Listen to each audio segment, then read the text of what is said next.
evening, everybody. My name is Christina Massano, and on behalf of the Friends of the Charlestown Branch Library, I thank you for joining us this evening. A few notes before I introduce tonight's speaker. This evening's presentation is hosted by the Friends, with generous contributions from members in the business community. The mission of the Friends is to serve as a support group for the needs of the Charlestown Branch Library, its staff, and users. Everybody is welcome to join the Friends. Many of you already are. Our annual dues are minimal, $10 for seniors, $15 for adults, and $25 per family. Membership forms are in the back of the room. I encourage you to join us. The Friends will be co-hosting a speaker series with the Bunker Hill Monument Association in April and May, and there'll be much more information coming out online and in the Patriot. And lastly, by popular demand, our $1 book cart sale has reappeared and is live downstairs. So this evening's fascinating talk centers on Cyrus Dallin, the local artist who created the beloved Paul Revere landmark in the North End, and the 50-plus year journey it took to see it through completion. Many of Cyrus Dallin's 260-plus works are located here in Massachusetts, including public sculptures and pieces in the Cyrus Dallin Art Museum in Arlington. And there's more information about the museum in the back as well. Some of the local pieces, including his appeal to the Great Spirit of the MFA, have come under a national and international discussion regarding public monuments and cultural appropriation. So there'll be a Q&A after Nancy's talk. Please welcome Nancy Blanton, Director of Outreach and Engagement at the Dallin Museum. Thank you so much for the introduction. I appreciate it. Just checking the mic here and thanking you all for the opportunity to be here this evening. As she just said, I am the Director of Outreach and Engagement at the museum, and I'm delighted to be here personally reaching out to you to talk about our man Cyrus Dallin, his time here in Charlestown, and his journey to finally complete 57 years, 7 different models, the Paul Revere Monument up the road in the North End. On behalf of the Dallin Museum, I'd like to do our land acknowledgement. We acknowledge that the Cyrus Dallin Art Museum in Arlington is located on the ancestral lands of the Massachusetts tribe, the tribe of indigenous peoples from whom the colony, province, and commonwealth have taken their names. We pay our respects to the ancestral bloodline of the Massachusetts tribe and their descendants who still inhabit historic Massachusetts territories today. And just, okay, next slide, please. I forgot my clicker. So just a little bit about our museum. We were founded in 1995, and we're located in Arlington, right off of Massachusetts Avenue, right across the street from the Minuteman Bike Trail on Route 60. And I hope what you'll learn from the presentation tonight piques your interest to come and visit us and hear other great stories of Dallin's works, achievements, and advocacy. Next slide, please. So who was Cyrus Dallin? Cyrus Dallin was a celebrated American sculptor, art educator, and indigenous rights advocate who lived and worked in Arlington, Massachusetts for over 40 years. Next slide. He was born in 1861 in Springville, Utah Territory, a small Mormon settlement in the shadows of the Wasatch Mountains. He got his desire for sculpting. I'll quote him. There was a clay bank between the Ute encampment and the settlement. When we got tired, we used to sit down at the clay bank and make models of animals that roamed the prairies in those days. Antelopes, wolves, buffaloes, horses. That's where I got my liking for modeling, there at the clay bank beside the village of Ute teepees. And modeling in clay became more of just a fun pastime, and his exceptional talent was recognized by the people in his town. And next slide, please. In 1880, at the age of 18, with the financial support of 2 local businessmen and mortgage on his parents' home, Dallin moved to Boston to study with sculptor Truman Bartlett at his studio on Federal Street. Regrettably, Dallin and Bartlett had a tumultuous relationship, so Dallin left the studio to pursue opportunities that Bartlett did not approve of. I gather that Bartlett felt that despite his enormous talent, confidence, and drive, the frontier upstart was audacious in contradicting his advice and not showing him, a Boston art critic, due respect. Dallin moved to Quincy for 15 months, honing his craft, making cemetery statues and reliefs for a granite company. Next slide, please. And then in 1882, his good friend Frederick Hall invited him to stay here in Charlestown at the home of his parents, Gustavus and Susan, who lived at 57 High Street. We believe Dallin lived there for 4 years between 1882 and 1886, and the Halls were an integral part of Dallin's life during his early years in Boston as a struggling artist. Dallin worked on several other projects at this time to make ends meet and save for the opportunity to study in Paris. Next slide.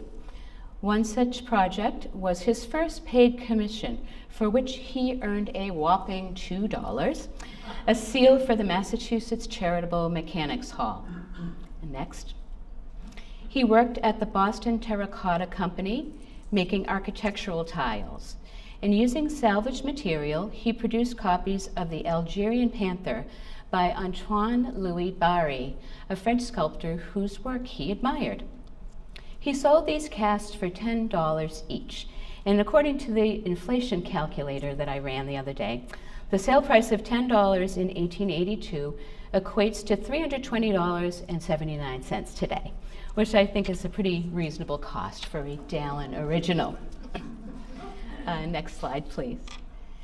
In a letter to his parents dated January 21st, 1883, Dallin mentioned that he was painting a 12 by 20 inch portrait of Mrs. Hall to give her as a birthday gift. As the museum's luck would have it, the painting was found and purchased at auction with the financial support of Andrew and Irene J. of Charlestown. And I'll tell you a little bit more on that story later on, but we'll stick with Dallin's path to greatness. Next slide, please. Dallin went on to spend 2 extended periods of study in Paris in the 1880s and 1890s, a necessary rite of passage for any young sculptor seeking to establish his reputation in the field. He studied with Henri Chaput, with whom he had a much better relationship, at the Académie Julienne. It was from Chaput that Dallin learned the principles of the Beaux Arts style, which emphasizes classical forms and infused with naturalism and emotional intensity. Next slide. And in 1900, Dallin became a member of the faculty at the Massachusetts Normal Art School, now Massachusetts College of Art and Design, here in Boston. During his 40-year tenure at the school, he mentored a generation of Boston sculptors. He was a passionate yet patient instructor, and his students often referred to him as Cyrus the Great. Next one, please. Dallin was a very prolific sculptor, and in addition to his iconic Paul Revere monument, other important historical subjects include the Anne Hutchinson Monument at the State House and Massasoit Usamequin in Plymouth. Next slide, please. Yeah, that's those. And the next one, please. His commissions were not limited to the New England area, and he received a number of commissions from the Mormon Church, his most impactful being the Angel Moroni, an iconic symbol of the LDS Church that sits atop the Salt Lake Temple, as well as temples all over the world, including the one in Boston or Belmont. Also is Signal of Peace in Lincoln Park, Chicago, and Medicine Man in Philadelphia. Dallin's sculptures of indigenous peoples were intended as personal reflections on humans that he admired, and public commemorations of indigenous resilience in the face of ongoing subjugation. Dallin spent the last 20 years of his career fiercely criticizing American imperialism and passionately advocating for the rights of indigenous peoples. He served as president of the Massachusetts branch of the Eastern Association of Indian Affairs, a national organization that partnered with Native and non-Native groups on efforts to protect land rights and sovereignty, improve health care and education, and revitalize Native arts among indigenous nations. Dallin was viewed as a trusted ally and collaborator by indigenous leaders and was one of the few non-Native members of the Algonquin Indian Council of New England. Through his work, Dallin pioneered the role of the artist as an agent of social change. For instance, the equestrian form was historically reserved to pay tribute to Anglo-European military figures, but Dallin recognized and respected Native American historical figures using that type of imagery. Dallin also adopted the heroic nude as a form of indigenous commemoration. His Massasoit shows the Native leader as a counterpart to Michelangelo's David, drawing a parallel between the story of David and Goliath and indigenous peoples and colonizers. I'm sure many of you have heard of the controversy with Appeal to the Great Spirit, and I will touch on that a bit later. But next slide, please. Next one, please. Oh, there it goes. We can carry on to his quest to raise the Paul Revere Monument. In October of 1882, Boston Mayor Augustus P. Martin established a committee to lead an effort to erect an equestrian statue to the memory of Paul Revere in Copley Square. The committee was comprised of members of the Boston Board of Aldermen, the Massachusetts Grand Lodge of Freemasons, members of the Revere family, and the Massachusetts Charitable Mechanic Association. The committee issued circulars inviting artists to send models in by April 19, 1883. A $300 cash prize was offered for the entries that best represented Henry Wadsworth Longfellow's poem, Paul Revere's Ride. Entries were unsigned to ensure impartial judging, and the young Dallin was almost certainly enticed by that $300 prize. Next slide, please. In just 3 years after arriving in Boston, Dallin entered Waiting for the Light. His was one of 8 models submitted in the competition. The committee was impressed with his work, as well as by entries from Daniel Chester French, of course, and James Kelly from New York, and all 3 men were chosen as finalists.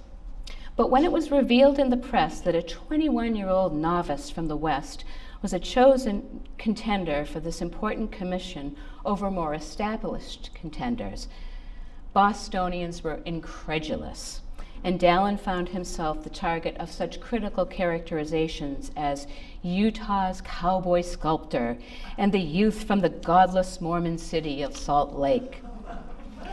And the Monument Committee did not select a winner due to a growing debate over the historical accuracy of Longfellow's poem. I think that was just an excuse. But Paul Revere did not see the light in the belfry of the Old North Church. The signal was meant to inform patriots in Charlestown of the route of the regulars if something happened to Revere that prevented him from riding. The committee therefore declared all entries historically inaccurate. And the next slide, please. Additionally, the committee had hoped to consider an entry by Thomas Ball, sculptor of the magnificent George Washington statue in Boston Public Garden. And Ball had been working in Italy at the time and had missed the contest deadline. Next slide, please. So in May of 1883, Dallin submitted a second model for a runoff competition with French, Kelly, and Ball. Dallin's second model presents Revere, quote, on his horse with a very spirited, unconventional, and vividly dramatic pose and gesture. Reining back his excited steed, the midnight messenger points with a straight arm in the direction he has come, and his tense and anxious face almost speaks the message he bears, end quote. and Thomas Ball's eagerly anticipated submission did not draw a favorable review from critics. One such review stated, quote, "If Ball himself were to view this lack in his work, speed and motion, and compare it with the spirited action of Dallin's plaster cast, he would confess that the neophyte got ahead of the veteran in one respect at least," end quote. And despite such praise, the committee remained undecided, still concerned about Dallin's age and lack of experience, assuming this commission would be too much for him to carry out. However, in June of 1884, Dallin was notified that the Revere Committee was ready to negotiate with him, providing he make a few alterations to the model. Next slide, please. So he set to work and finished model number 3, which was studied by the committee, who suggested additional alterations. Dallin completed these edits while living with the Halls. He was challenged by the unexpected drama of the commission requirements and also homesick for his family back in Utah. But the support and encouragement he found with the Halls helped him persevere through what must have been a very difficult time. On November 11, 1884, his model was sent to the Boston Art Club, and the committee finally approved it. The persevering Dallin had finally won.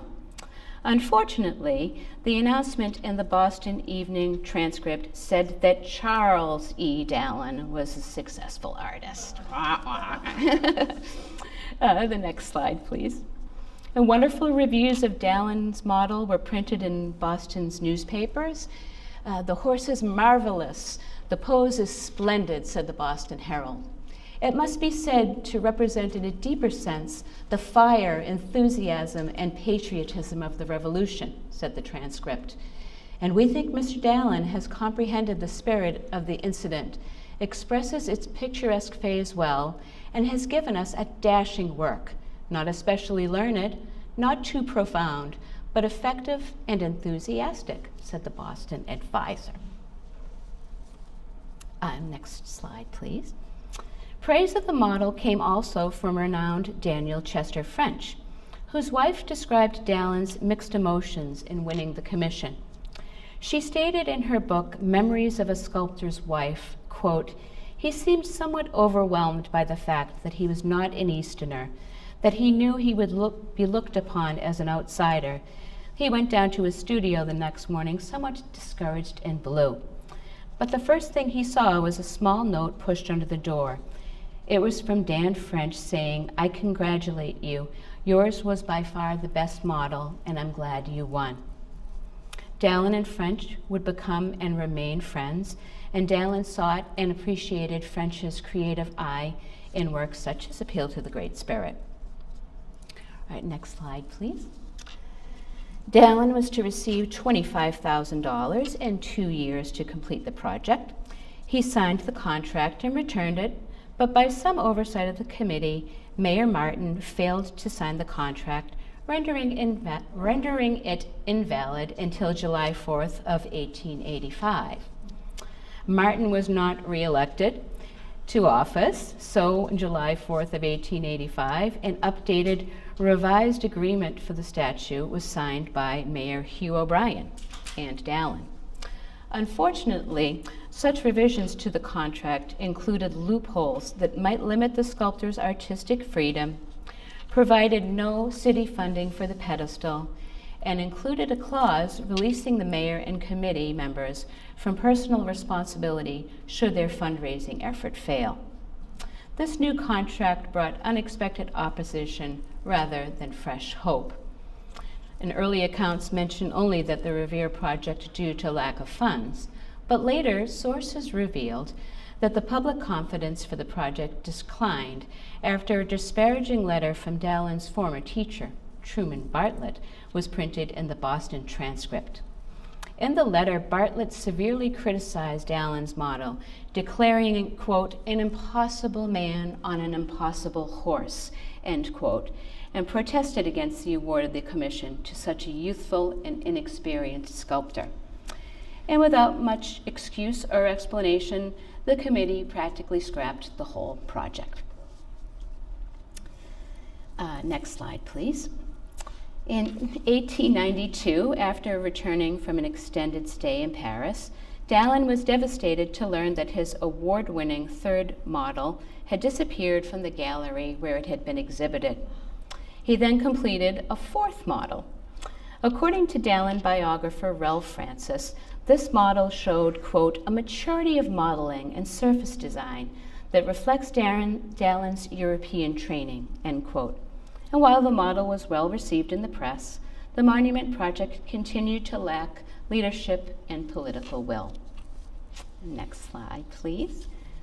In 1899, after almost 10 years, Dallin created a fifth model in an attempt to renew interest in the monument project. His new composition incorporated design elements of his two earlier works, most notable the raised front foreleg of the third model and a larger, more refined version of Revere from the fourth model. Mayor Thomas Norton Hart renewed Dallin's expired contract and gave the Boston Art Commission responsibility for the project. In December of 1899, the committee officially approved Dallin's fifth model. Excuse me. It was exhibited and viewed by Governor Winthrop Crane and other public officials.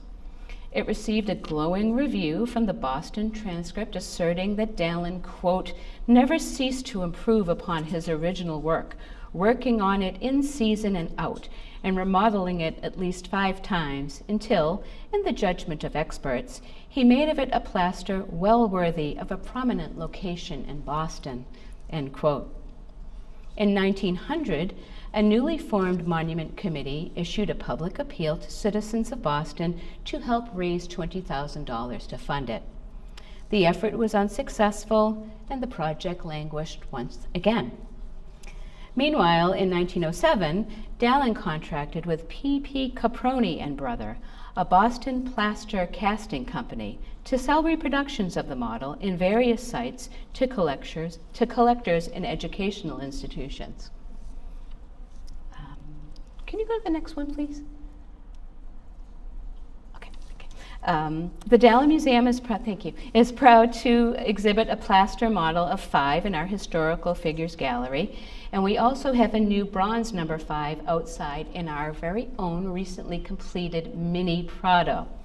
It was completed back in July, and it was donated to us by the Unum Insurance Company, who was formerly the Paul Revere Insurance Company in Worcester, Massachusetts.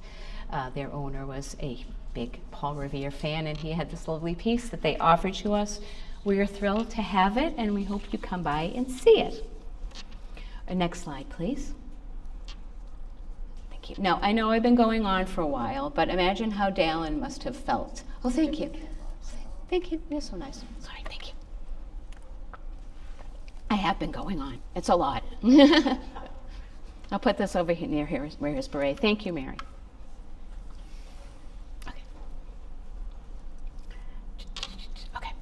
Here we see what Dallin looked like when he began working on the monument as a 20-something, and shown here still toiling away on model number 5 in his 70s.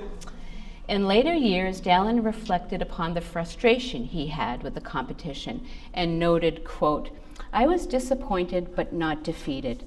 I learned that life is full of disappointments, but I've also learned to leave disappointments behind me and go on to something else, end quote. Very wise man. Next slide, please.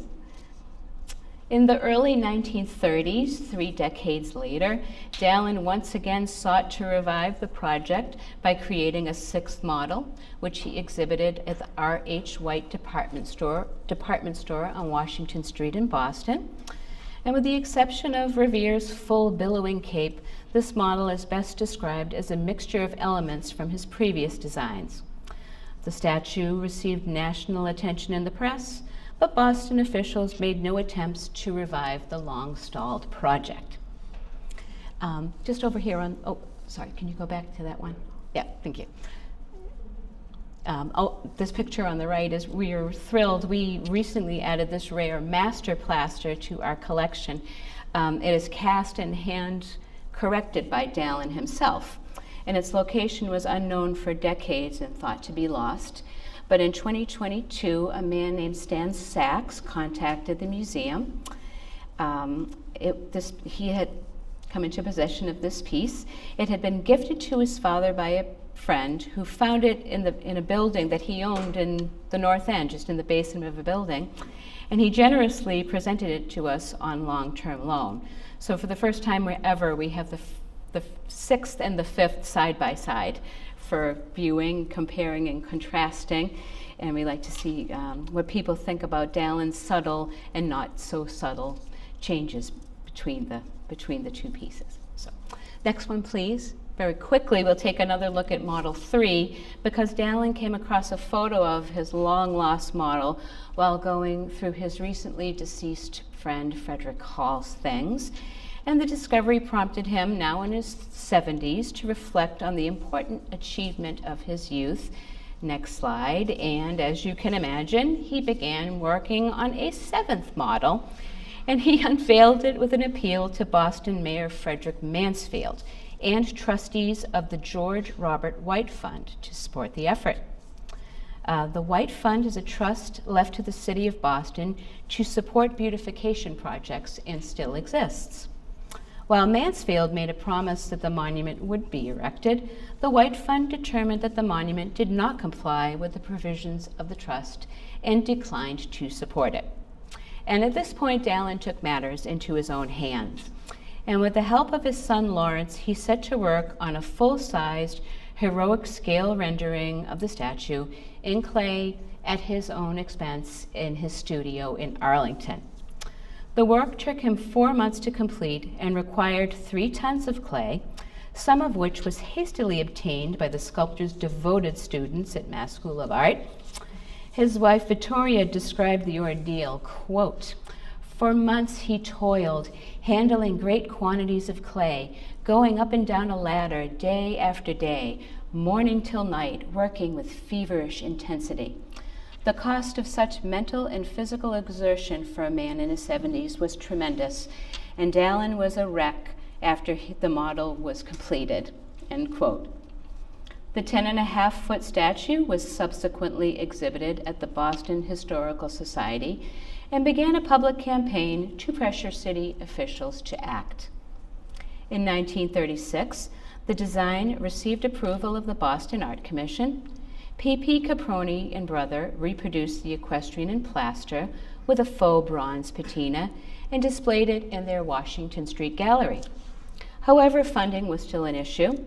So in 1937, Dallin offered to sell the monument to the town of Arlington, with the prospect of it being erected in front of the high school.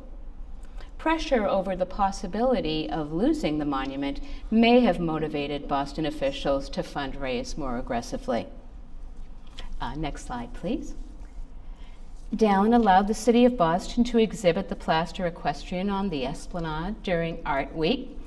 And over the next 2 years, the statue was exhibited in public spaces throughout the city.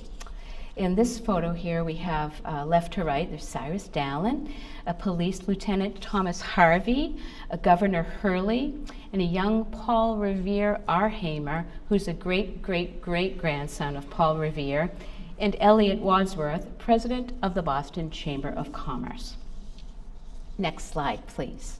Listen, my children, and you shall hear of the ignoble failure of Boston to rear the greatest creation of my long career, the equestrian sculpture of Paul Revere.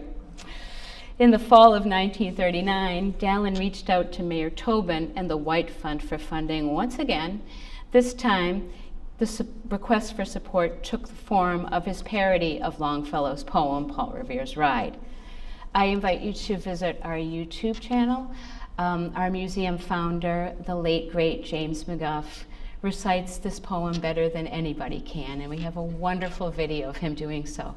And I think you'll really enjoy it if you check out our YouTube page at some point after the presentation. That appeal was successful, and next slide, please. Finally, in December of 1939, the administrators of the White Fund voted to finance the Paul Revere Monument. On January 17, 1940, Dallin signed a contract with the city of Boston. The statue was to be cast in bronze and placed in the Paul Revere Mall between the Hanover Street and the Old North Church. Dallin was to receive $27,500 for the statue, a mere $2,500 more than the amount he was to earn from the original 1884 contract. His sons, Lawrence and Bertram, were very upset by this meager sum. Their father had expected to receive around $80,000 for the work, and Lawrence initially objected to the terms, but Bertram compelled the family to accept, saying, "The money doesn't count, just do it anyway, our father needs this." And just when you think the story might be coming to a peaceful conclusion, heated discussions ensued between the Dallin family and the White Fund manager, Joseph O'Connell, over where the statue should be cast. O'Connell insisted the casting be carried out by T.F. McGann and Sons in Somerville, but Dallin preferred the Gorham Company in Providence, who had been casting his work in bronze for many years and whose fee was half the cost of McGann's. Meanwhile, staff at P.P. Caproni and Brother had commenced preparing the section of Dallin's statue for shipment to the foundry, until this crazy event occurred. With studio workers as witnesses, quote, "Gangsters with the big sedans stole parts of the model. It looked like they had guns and everything. They stormed right in and they knew just what they were after, and they took the essential parts." And guess where those parts were found? At T.F. McGann's studio. Caproni had no choice but to send the remaining sections of the statue to McGann for casting. The Dallin family made the difficult decision to refrain from publicly accusing officials of wrongdoing, fearing this would delay the project even further. Next slide, please. And here we have his close to Revere's last ride. This truck delivering the model, and the crane getting ready to put it in place on the plinth. And the next slide, please. And the Paul Revere Monument was finally dedicated on Sunday, September 22nd, 1940. The ceremony featured band and chorus performances and speeches by high-profile Bostonians, such as Mayor Maurice Tobin, City Councilor Henry Shattuck, and Joseph O'Connell. And it was unveiled by Paul Revere Jr., who's the 9-year-old boy and a direct descendant of the Patriot that we see in that newspaper clipping. Unfortunately, what should have been a happy day for the family was overshadowed by tragedy. Cyrus and his wife Victoria had been informed in June that their son Arthur, who had joined the French Foreign Legion in World War II, was missing in action. According to the Boston Post, when several thousand people cheered as the statue was revealed, quote, "Cyrus Dallin said nothing. He bowed when he was introduced, but that was all. Watching him, spectators got the impression that his heart and mind were too filled with emotion to permit him to do anything but sit quietly in the sun while the orators praised the name of Paul Revere and the deeds of the early patriots," end quote. Next slide, please. And despite the sad circumstances, Dallin's work of 57 years had become a reality. What was his first major success had also become the capstone of a long and influential career. Next slide, please. And some 72 years later, on April 29th, 2012, the Paul Revere Mall in Boston's North End was the site of a celebration of the now internationally known landmark to honor Cyrus Dallin's 150th birthday. Mayor Menino declared Cyrus Dallin Day and presented a proclamation to the Dallin family and the Cyrus Dallin Art Museum. Making the occasion extra special was participation by dozens of family members descended from Dallin and Paul Revere. In the photo on the top right are Mayor Menino, our friend David Kubiak, who's here this evening, who orchestrated the whole event, Jean and Judith Dallin, and Paul Revere Jr., the now or the then 80-year-old boy who pulled the sheet off of during the original dedication ceremony back in 1940, and the one and only James McGough, our museum founder. Next slide, please. In studying the history of this crazy story, I've come to reflect not only on Dallin's enormous skill as an artist, but his tenacity in the face of bureaucratic and financial challenges that might have driven an average man to throw in the towel. Luckily for us Bostonians, Cyrus Dallin was no more afraid of a nearly impossible idea than was Paul Revere. And next slide, please. We can just come back to Charlestown for a little bit. As I had mentioned, Andrew J. donated this beautiful painting to the museum. He's also very generous with his time. He sits on our nonprofit board of directors. But the museum is thrilled to have acquired this rare portrait of Mrs. Hall, and we invite you to come and see it in our Friends and Family Gallery. Next slide, please. We were also thrilled to help the current owners of 57 High Street to receive official recognition of their home's historical importance. On behalf of the museum, Andrew left a note in the current homeowner's mailbox telling them that Dallin created his winning model for the Paul Revere Monument during the time he lived at the address, and he had stored one of the models in the home's basement. The current homeowner, Tim Lasker, had been wanting a plaque for the 1837 home for some time, and this discovery helped him work with the Charlestown Preservation Society to achieve that goal. Next slide, please. And on Saturday, May 21st, 2022, Tim and Andrea Lasker unveiled a bronze plaque dedicated to Cyrus Dallin.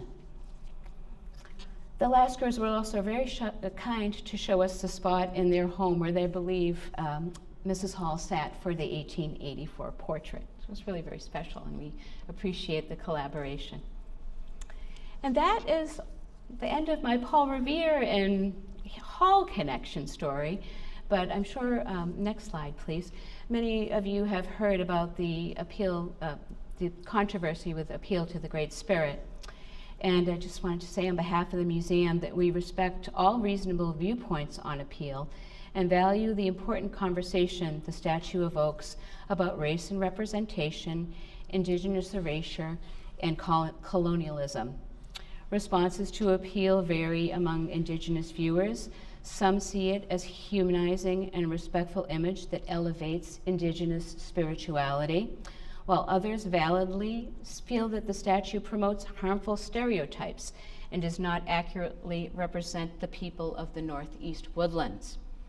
But we invite you to visit the Dallin Museum's newish Indigenous Peoples Gallery, which was developed in close consultation with Indigenous leaders from both Massachusetts and Utah.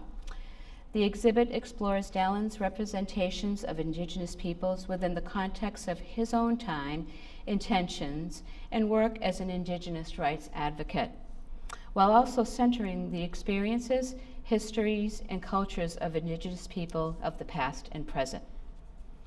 The exhibit prompts visitors to think about potential effects of inaccurate and incomplete histories and to continue learning about issues that are important to Indigenous peoples today. And for more on the complex legacy of appeal, I invite you to visit dallin.org, and we have a complete statement on the topic. You can also visit our YouTube page. We also have a video called Sculpture for Social Justice there that is very enlightening. And with that, next slide, please. I conclude for the evening. Invite you to check us out on social media in the usual places. And certainly come and visit us. We are open on Saturdays and Sundays from noon to 4. And one of our wonderful guys will be happy to show you around. And if a group is interested in coming in, I can certainly coordinate a private time to come in sometime during the week. So thank you very much for your attention, and I'll try to, thank you. Thank you. If anybody has any questions, I can try to answer any questions. Something his work at the Arlington Town Hall. Oh yeah. So Dallin created the flagstaff in front of Arlington Town Hall. It's a remarkable piece. The detail in it is really very special. It has 4 figures. A female Indigenous leader, a Minuteman, a guy, a man with his prayer book, and a woman teaching her child how to read. And there's also a lot of detail in it, showing bugs and birds and plants that are, central to the Arlington area. It's really, really very, very detailed and very beautiful. And atop that is a piece called American Agriculture. We have the original in our museum because it had been up there for about 80 years, subjected to acid rain, and it was really kind of a mess, and the town was afraid it was going to fall.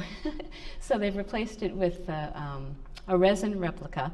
But once it came down and we could look at it closer, I think a lot of people thought that it was holding a torch like the Statue of Liberty, but it's actually holding a sheaf of tobacco, which was a cash crop in the area at that time. So.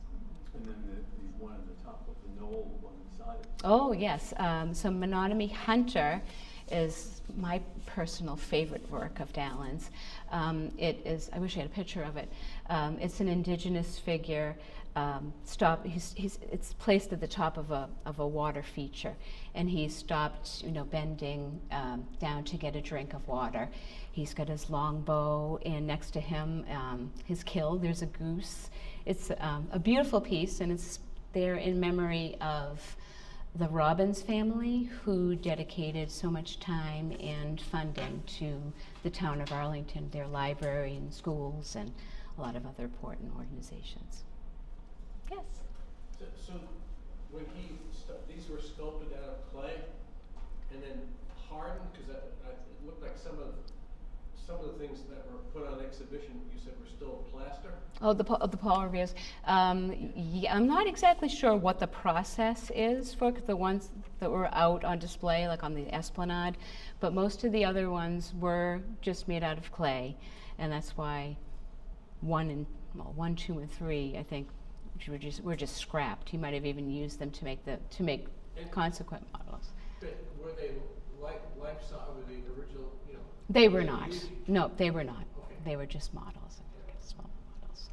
Yes. Did Dallin leave a record as to what caused him to make some big changes in the evolution of the sculpture? Because there were 2 elements of the 8 or so that you showed us that changed dramatically. The horse's left leg, but also the raised arm, which early on was a dramatic gesture, and over time it started sagging Yeah. to the back.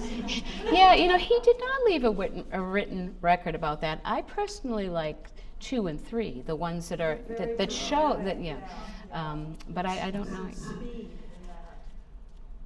Yeah, that's very interesting. We're in the process of cataloging a lot of his records that we received from the Arlington Library, and if I come across anything like that, I will certainly share that, because it would be really interesting to know what his thought process was in making those edits that were repeatedly requested. And did he say why he had the figure sort of looking backwards early on? That was the one because he was looking for the signal. Oh, okay. Yes, yeah. So. Look. I could say something to Mary's question about the dynamism of that outstretched arm, and then it started slowly. I mean, it's still out there. I think it was decision by committee. And I think this happens a lot to commissions, that you ask an artist to come up with an idea, and it's easy to start making comments about whatever it is that's presented to them once it's in front of them. And then they have to come to a consensus. And that's the problem with art by committee. And I think that that answers why, I mean, it's still a beautiful statue, but I'm totally in agreement that there were far more dynamic iterations of Yeah. that statue. Yeah. And also, how much he was supposed to get paid, and 50 years later, he's getting barely anything more. Yeah, very disappointing. Yeah. Especially now that it's one of the most popular tourist destinations here in Boston. Absolutely. But, Anyone else? Well, I'd also like to think that all of that time led to it being placed exactly where it should be. that's a very good and point. not Copley Square. That's another thing that I'm hoping to find in the archives. I don't know specifically where it was intended to go in Copley Square, and I'm curious to know what's there instead. So I'm hoping that we will find something. I'd love to get the flyer that was issued, advertising to submit the works for consideration. That might have that information on it, but we're always finding new and interesting things in that collection, so maybe it'll turn up.